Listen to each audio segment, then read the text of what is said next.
সুপ্রভাত। সকাল সকাল উঠে বাসি কাজ সেরে স্নান সেরে চলে গেছি ছাদে। আর ছাদে গিয়ে গাছগুলোতে জল দিতে শুরু করেছি। আজকে সমস্ত টবে জল দেব না ভাবছি, কারণ কিছু কিছু গাছে জল মাটিটা ভেজা ভেজাই আছে। বেশি জল দেওয়াও তো আবার ভালো না, তাই না? আর আজকের দিনটা একটু ঠান্ডা ঠান্ডাই আছে, মেঘ মেঘ করে আছে, তাই খুব একটা বেশি জল দেব না, অল্প অল্প করে তাড়াতাড়ি জলগুলো দিয়ে দেবো। আর এই যে এই গাছগুলো সব শীতের সকালে কেমন যেন নষ্ট নষ্ট, মানে শীতের সময় আর কি, কেমন যেন নষ্ট নষ্ট হয়ে গেছিলো। এই দেখো পেঁয়াজ গাছ লাগিয়েছি, কি ভালো হয়েছে না, কি সুন্দর হয়েছে। লেবু গাছ, দুটো লেবু লাগিয়েছি, লেবু গাছ লাগিয়েছি। একটা চারা বড় করে দিয়েছিল, আর একটা আমি রাস্তায় পেয়েছিলাম, সেটা নিয়ে এসে লাগিয়েছি, একটু বড় হয়েছে। এই দেখো ওইদিকে গাছে জল দেওয়া হয়ে গেল, আর এদিকে চলে এসেছি তুলসী তলায় এসে সূর্য ঠাকুরকে জল দেওয়া হয়ে গেছে, তুলসী গাছে জল দেওয়া হয়ে গেছে। ঘটগুলো দেখো উল্টে নিয়েছি, আর এদিকে ভগবানের চরণে একটু ফুল দিয়ে দিলাম। আর এই দেখো এই বছরে গরমে এই যে এই ফুলগুলো প্রথম ফুটেছে একটা, আর গাছে একেবারে কড়িতে ভর্তি হয়ে গেছে। কি সুন্দর ফুলটা ফোটে না, যা ভালো লাগে না দেখতে, কি বলবো। আর সূর্যটা ঠিক ওই ফুলের ওই জায়গাটাতেই উকি দিচ্ছে, দেখো তোমরা হয়তো বুঝতে পারছো। আর কাজ করে চলে গেছে, প্রচুর কাপড় আজকে বালিশের কভার টভারগুলো মেলা মেলে দিয়েছে, সমস্ত কিছু মেলা টেলা হয়ে গেছে। সকালের কাজ মোটামুটি সারা। স্নান হবে, মানে পুজোটা হবে, জল খাওয়ার হবে, তারপরে দুপুরে রান্নাবাড়ি হবে। এই দেখো ফুল তুলে নিয়ে এসে ভগবানের সেবা পুজো দেওয়াও কমপ্লিট, আর ফুলটা ভগবানের চরণে অর্পণ করলাম। তো এই তো সকাল সকাল ঠাকুর ঘর সারা কমপ্লিট, চা খাওয়া হয়ে গেছে, সব কিছু হয়ে গেছে। এখন হচ্ছে আমি জল খাওয়ার করব। তো চলো প্রসাদ টসাদ তুলে চলে এসেছি রান্নাঘরে এসে একটু আলু আর ছোলা সেদ্ধ করে নিলাম। অল্প ছোলা ভেজানো ছিল, আলু আর ছোলা সেদ্ধ করে একটু ঘুগনির মতো করব রুটি দিয়ে খাওয়ার জন্য। আর রুটিটা রুটিটা করা আছে বলতে, রুটি কালকে যে করা হয়েছিল রাতে খাওয়ার জন্য, সেই রুটিটার সমস্তটাই ধরা আছে। তার কারণ হচ্ছে মানে বিয়ে বাড়ি গেছিলো, বিয়ের বাড়িতে নেমন্তন্ন খেতে যাবে, ওটা আর মানে ঠিক ছিল না, তাই হঠাৎ করে প্রোগ্রাম হলো যাবে, তো খাবারটা অমনিই থেকে গেল। আর তো ওই জন্য রুটিগুলোকে ঘি দিয়ে একটু ভেজে ভেজে নেব, ওলট পালট করে নেব। আর এইদিকে ঘুগনিতে দেওয়ার জন্য একটু ভাজা মশলা করছি। না অতটা ভাজা মশলা দেবো না, কিন্তু ভাজা মশলাটা করে রেখে দেবো। এখন তো চাটনি খাওয়ার দিন আসছে, একটু করে চাটনির মধ্যে ভাজা মশলা দিলে ভীষণ টেস্টি হয়, তাই না? আর দেখো ছোলা সমেত আলুটা তো উঠে যাচ্ছে, তো ছোলাগুলোকে পরে দিয়ে দেবো যেটুকু ছোলা উঠবে। তো আলুগুলো এখন তুলে রাখছি, তার কারণই হচ্ছে সবগুলো আলু গোটা দেব না, কিছু আলু গ্রেট করে দেব এই ঘুগনিটার মধ্যে। এই ঘুগনিটা কোনো তেল সম্বরা কোনো কিছুই দেওয়া হবে না, এটাকে আজকে একটু অন্যরকমভাবে আমি রান্না করব। তবে টমেটো থাকলে বেশি ভালো হতো, বেশি টেস্টি হতো, তবে রান্নাঘরে আমার একটাও টমেটো নেই, ফলে আর টমেটোটা আজকে স্কিপ করে যাব, টমেটো আজকে আর নেই। তো এখন আলুটা তুলে রেখে তারপরে হচ্ছে এটাকে আমি মানে ঘুগনিটাকে রান্না করব।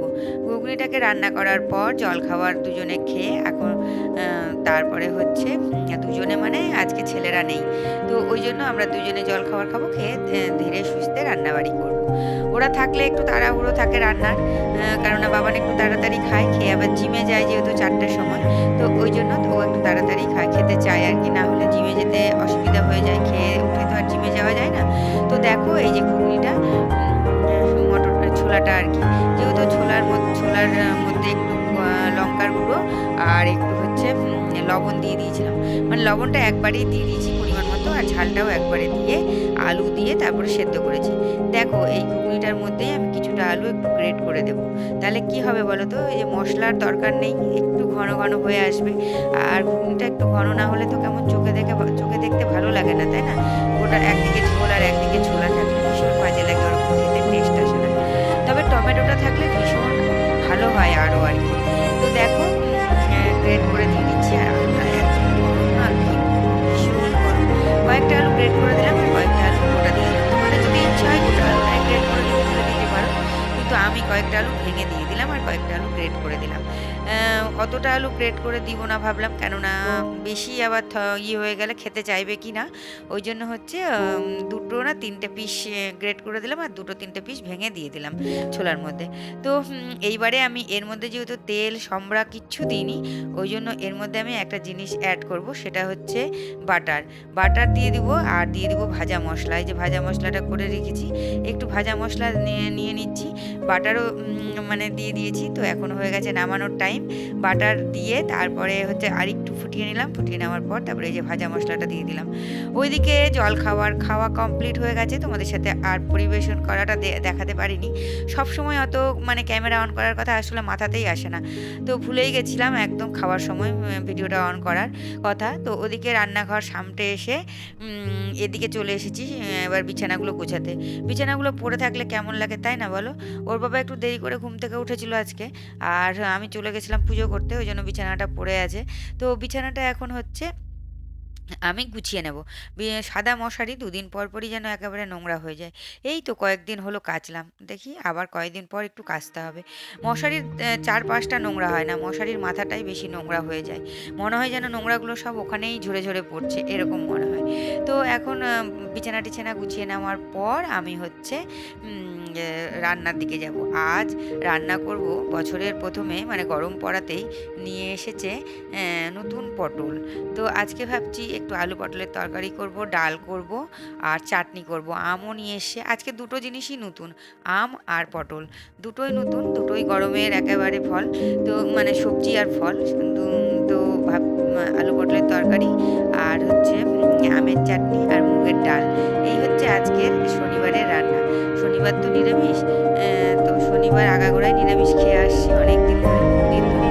শনিবার বলেই নিরামিষ, আর একটা দিন একটু নিরামিষের মধ্যে রাখা ভালো, তাহলে একটু অভ্যেসও থাকে ছেলেমেয়েদের, নাহলে একেবারেই অভ্যেস ছাড়া হয়ে যাবে প্রতিদিন আমিষ করলে। তো এই দেখো চলে এসেছি রান্নাঘরে, আর রান্নাঘরে এসে এই যে পটল টটলগুলো নিয়ে নিয়েছি ফ্রিজ থেকে বের করে। তবে পটলগুলো যে খুব একেবারে মানের তা না, এই দেখো খুব একটা ভালো না। আর পরশু দিন এনেছে তো কালকে করিনি, একটু হলুদ হলুদ হয়ে এসছে, আজকে না করলে একেবারেই ফেলে দিতে হবে। তো বুঝতেই পারছো জল মারা, কেননা সবজিতে জল তো ওরা দেয়।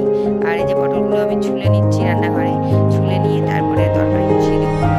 আলু পটলের তরকারি ভালো করে ভেজে নামানোর সময় গরম মশলা দিয়ে বেশ সুন্দর হয়েছে, তাই না? তো হয়তো পটলটা কতটা টেস্টি হবে জানি না, তবে দামেই বেশ টেস্টি, যা দাম নিয়েছে। আমগুলো নিয়েছিলাম বেশ দাম, আম হচ্ছে 100 টাকা কেজি, 100 টাকা কেজিতে দুটো আম কিনে এনেছে চাটনি খাওয়ার জন্য।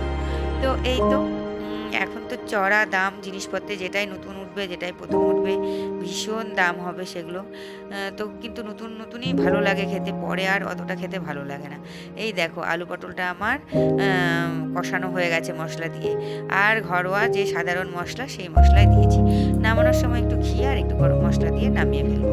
তো চলো আজকে রান্নাবাড়ি, সকালের কাজকর্ম, পুজো সমস্ত কিছু দেখিয়ে আজকের দিনটা তোমাদের সাথে সারলাম। তোমরা সবাই ভালো থেকো, সুস্থ থেকো, সাবধানে থেকো। দেখা হচ্ছে আবার নতুন দিনে নতুন একটা ভিডিওর সাথে। তো অবশ্যই তোমরা আমাকে সাপোর্ট করো, আমার ভিডিওগুলো দেখো, ভিডিওগুলো ভালো লাগলে সাবস্ক্রাইব করো, আর চ্যানেলটাকে ফলো করো। তো এই তো এই বলেই আজকের ভিডিওটা আমি শেষ করছি। Tata and bye bye, good afternoon.